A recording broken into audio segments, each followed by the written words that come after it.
입니다. 요절 말씀 12절 다 함께 한번 읽어보겠습니다. 12절 시작. 그런즉 선질로 생각하는 자는 넘어질까 조심하라. 요즘 한창 하고 있는 월드컵 보면 정말 이변의 연속이죠. 어젯밤 사이만 해도 세계 랭킹 2위인 벨기에가 예선 탈락하였습니다. 영원한 우승 후보인 독일도 탈락하였습니다. 일본은 독일을 이기더니 스페인까지 이겨서 세계를 놀라게 하였습니다. 우승이 목표였던 벨기에나 독일은 조별 예선 정도는 그냥 가볍게 통과할 것이라고 생각했을 것입니다. 그런데 넘어지고 말았습니다. 일본의 경우도 첫 경기에서 독일을 이겼지만 그 다음 경기에서 만난 약체인 코스타리카한테는 또 졌습니다. 가볍게 이길 것이라 생각했는데 진 것입니다. 방심하면 집니다. 내가 강하다고 생각하다가 순식간에 넘어질 때가 많습니다. 신앙생활도 마찬가지입니다. 누구도 방심하면 안 됩니다. 내가 신앙의 연수가 얼마나 되었고 지금 영적인 위치가 어떠한지는 중요하지가 않습니다. 방심하면 죄에 넘어질 수가 있습니다. 하나님 오늘 말씀을 통해 우리가 넘어지지 않도록 미리 경고의 말씀을 주십니다. 우리가 말씀을 잘 새겨듣고 넘어지지 않고 능히 승리하는 자들이 될 수 있기를 기도합니다. 자, 1절을 보겠습니다. 형제들아 나는 너희가 알지 못하기를 원하지 아니하노니 이렇게 시작을 하고 있습니다. 이 말은 나는 여러분이 꼭 이 사실을 알았으면 좋겠습니다 라는 뜻입니다. 어떤 사실입니까? 1절 하반절부터 4절 같이 읽어보겠습니다. 시작. 우리의 조상들이 다 구름 아래에 있고 바다 가운데로 지나며 모세에게 속하여 다 구름과 바다에서 세례를 받고 다 같은 신령한 음식을 먹으며 다 같은 신령한 음료를 마셨으니 이는 그들을 따르는 신령한 반석으로부터 마셨음에 그 반석은 곧 그리스도시라. 고린도 성도들이 알아야 할 사실은 이스라엘이 출애굽한 사실입니다. 이스라엘 백성들은 애굽에서 노예로 비참하게 살다가 하나님의 은혜로 출애굽을 하게 되었습니다. 그 과정에서 하나님은 이스라엘에게 엄청난 은혜를 부어주셨습니다. 구름 기둥과 불 기둥으로 그들을 친히 인도하셨습니다. 홍해바다가 앞을 가로막고 절망적인 상황에서도 바다를 가르시고 그 바다 한가운데로 지나가게 하셨습니다. 바울은 이를 세례를 받았다 이렇게 말하고 있습니다. 지난 주일에 우리는 오랜만에 세례식을 하였고 5명의 세례자들을 우리는 축복해 주었습니다. 5명만 세례를 받아도 우리는 얼마나 기쁩니까? 그런데 이스라엘은 민족이 통째로 세례를 받는 것 같은 큰 축복을 받았습니다. 또한 광야에서 농사도 지을 수 없고 먹을 것을 구할 수도 없었습니다. 굶어 죽어야 마땅했습니다. 그런데 하늘에서 매일 아침 만나를 내려주셨습니다. 그것도 40년 동안 내려주셔가지고 먹고 살게 하셨습니다. 광야에서 물은 또 어떻게 얻겠습니까? 목마른 것이 마땅합니다. 그런데 놀랍게도 반석에서 물이 솟아나게 하셨습니다. 목마르지 않게 하신 것입니다. 정말 이스라엘은 상상할 수 없는 놀라운 은혜를 민족적으로 받았습니다. 자, 이 정도로 은혜를 받았다면 이스라엘 백성들은 어떻게 살아야겠습니까? 정말 하나님께 항상 예배하고 찬송하고 하나님 말씀에 순종하며 사는 것이 마땅해 보입니다. 그런데 5절을 보겠습니다. 5절. 그러나 그들의 다수를 하나님이 기뻐하지 아니하셨으므로 그들이 광야에서 멸망을 받았느니라. 이스라엘은 하나님께 놀라운 은혜를 받고서도 하나님이 기뻐하지 않는 일들을 행하였습니다. 6절을 보면 악을 즐겨 했다 이렇게 말하고 있습니다. 악한 일들을 일삼은 것입니다. 얼마나 악하게 살았는지 여호수아와 갈렙을 제하고는 모두가 광야에서 멸망을 당하였습니다. 사도 바울이 이 이야기를 고린도 교회 성도들에게 하는 이유가 무엇입니까? 6절을 같이 읽겠습니다. 6절 시작.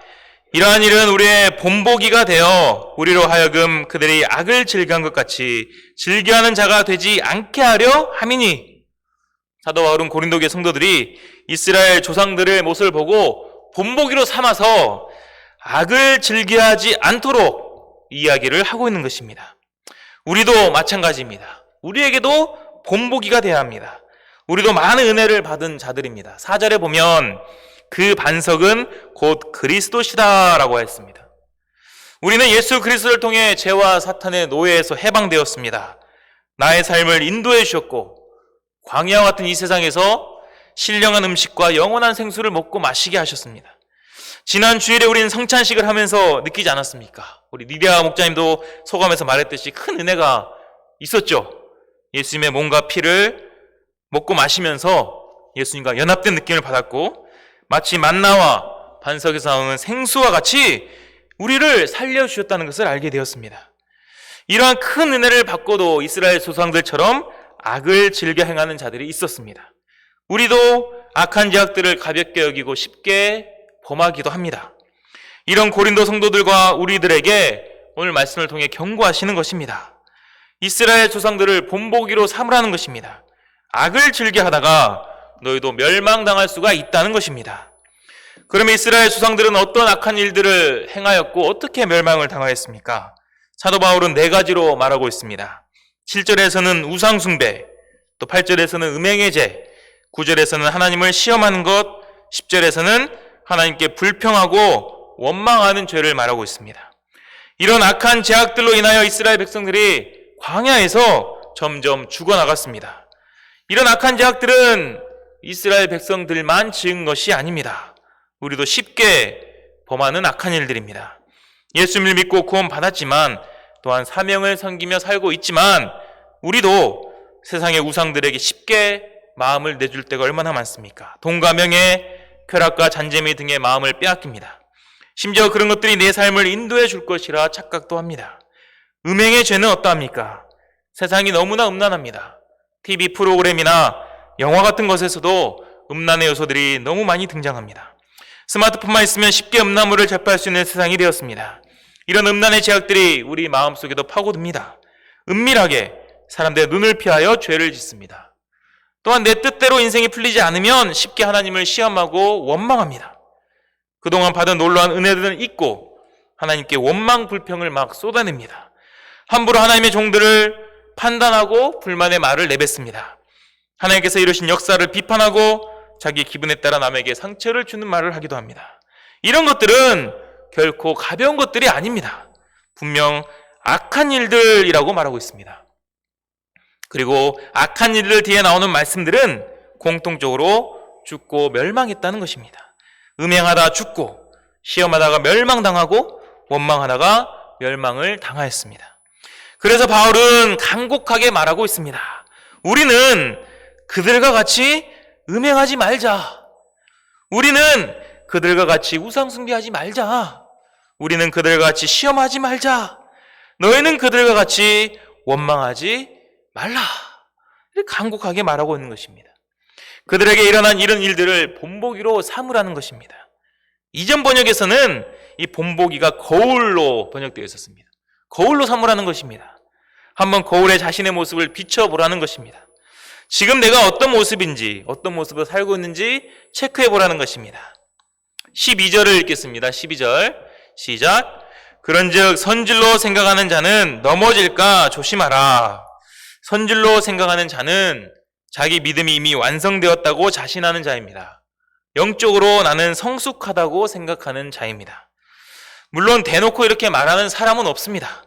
다 물어보면 나는 여전히 부족해요. 내 믿음은 연약합니다.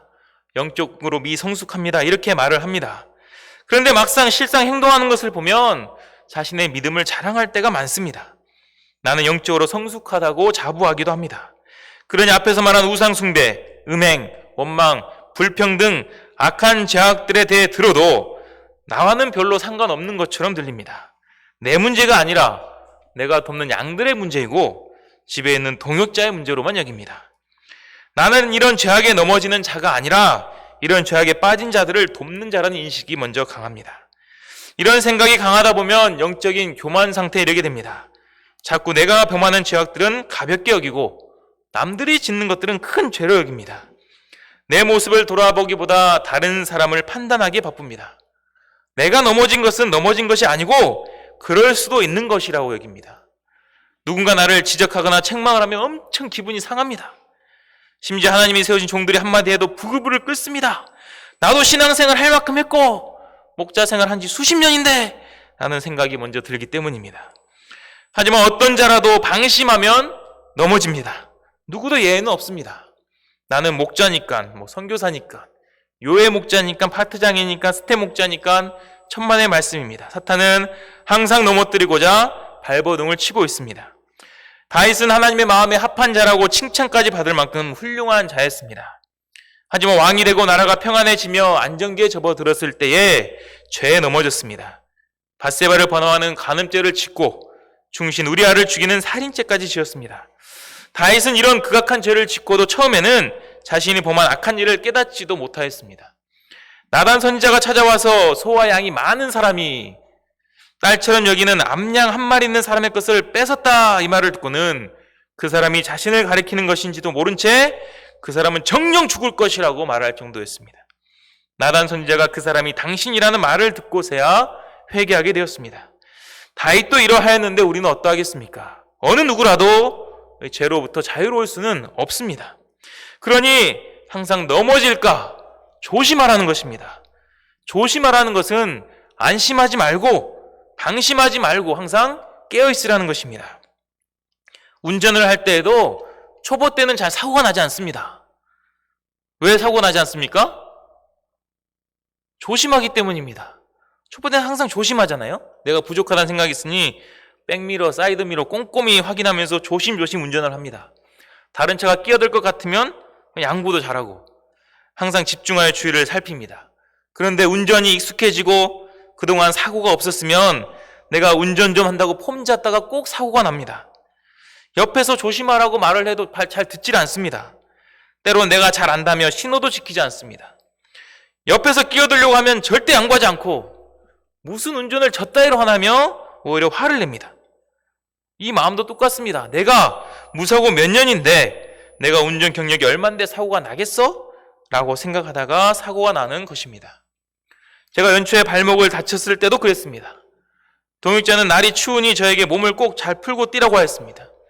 저는 겉으로는 알았다고 해도 속으로는 내가 축구 경력이 몇 년인데 라는 생각을 하였습니다. 그날따라 동역자와 사랑이는 왠지 오늘은 축구하러 안 갔으면 좋겠다고 하였습니다. 저는 그 말에 콧방귀를 뀌었습니다. 내 몸은 내가 잘 안다는 자부심이 있었습니다. 그러다 큰 사고를 당했습니다. 정말 서 있다가 넘어져 버린 것입니다. 우리도 조심하지 않으면 큰 사고가 납니다. 영적으로도 마찬가지입니다. 조심하지 않으면, 깨어있지 않으면 나도 모르는 사이에 앞에서 말한 악한 죄악에 넘어질 수가 있습니다. 하나님이 기뻐하시지 않는 일을 행하게 됩니다. 그러므로 조심해야 합니다. 깨어있어야 하고 초심을 항상 회복해야 합니다. 무엇보다 내가 연약한 자라는 인식이 항상 있어야 합니다. 그래야 말씀을 겸손히 받아 먹을 수가 있습니다. 또 간절히 주님께 나와 기도할 수가 있습니다. 안베드로 목자님이 암송을 하시는 모습 보니 사도 바울이 말씀을 전하는 것 같이 힘있고 밝게 보였습니다. 그런데 목자님이 안베드로 목자님에게 암송을 했을 때 내가 나이가 얼만데 신앙 연수가 얼만데 이걸 하겠습니까? 양들이나 목동들이나 하는 거죠. 이렇게 쓰면 결국 넘어지게 되는 것입니다. 주일 메시지에 나온 것처럼 암송을 하는 목자님들이 집에서도 항상 말씀을 본다고 하니 이것이 조심조심 하는 것이고 재와서 승리하는 길입니다. 오늘 김장을 했는데 사모님들이 많이 나오셨습니다. 어제는 목자님들이 걱정을 했습니다. 몇 명이나 나올까 걱정을 했는데 많이 나오셨고 특히 시니어 사모님들도 다 나오셔서 열심히 섬기셨습니다. 이분들이 그동안 김장을 얼마나 많이 하셨겠습니까? 수십 번 했으니 이제 쉬어야겠다 해도 누가 뭐라 하지 못합니다. 그런데 항상 나오셔서 앞장서 섬기십니다. 그로 인해 주니어 사모님들과 형제 목자님들도 힘을 얻고 으쌰으쌰 열심히 김장을 합니다. 이렇게 역사에 동참하고 함께하는 것이 어찌 보면 조심하는 것입니다. 깨어있는 것입니다. 이렇게 할 때 사탄이 쉽게 우리를 공격하지를 못합니다. 13절을 읽겠습니다. 13절 시작. 사람이 감당할 시험 밖에는 너희가 당한 것이 없나니 오직 하나님은 미쁘사 너희가 감당하지 못할 시험 당함을 허락하지 아니하시고 시험 당할 즈음에 또한 피할 길을 내사 너희로 능히 감당하게 하시느니라. 하나님은 신실하셔서 우리가 감당하지 못할 시험을 허락하지 않으십니다. 여기서 시험은 템테이션, 유혹입니다. 우리는 어차피 연약하기 때문에 이런 유혹을 받으면 죄에 넘어질 수밖에 없지 않은가 이런 생각에 죄를 짓고 살아야겠다라고 생각할 수가 있습니다. 하지만 이런 유혹까지 주관하시는 분은 하나님이시고 우리가 이겨낼 수 있는 시험을 주신다고 하십니다. 피할 길을 주셔서 능히 감당하게 하십니다. 이는 얼마든지 나를 유혹하는 죄의 세력들과 능히 싸울 수 있다는 것입니다. 하나님께서 능히 감당하게 하신다고 하니 하나님을 의지할 때 능히 승리할 수 있는 것입니다. 하나님은 우리가 넘어지는 것을 좋아하지 않으십니다. 넘어지는 것은 지는 것이기 때문입니다. 하나님은 우리가 사단의 유혹 앞에서 지는 것을 정말 싫어하십니다. 세상에 죄에 굴복하는 것도 싫어하십니다. 그러기에 오늘 말씀을 통해 우리에게 경고하시는 것입니다. 우리가 악한 죄악들 앞에서 쉽게 넘어지면 안 되겠습니다. 그러기 위해서 항상 겸손한 심정으로 하나님만을 의지해야겠습니다. 무엇보다 나를 구원하시고 나에게 놀라운 은혜를 베푸신 이런 주님만을 바라보면서 정말 죄로부터 자유로운 인생을 살아갈 수 있기를 기도합니다. 또한 넘어져 있는 양들과 옆에 동역자들이 있다면 도와서 일으키고 함께 또 믿음의 길을 걸어나갈 수 있기를 간절히 기도합니다. 기도하겠습니다. 하나님 아버지, 이 말씀을 통하여서 우리에게 경고의 음성을 주셔서 감사합니다.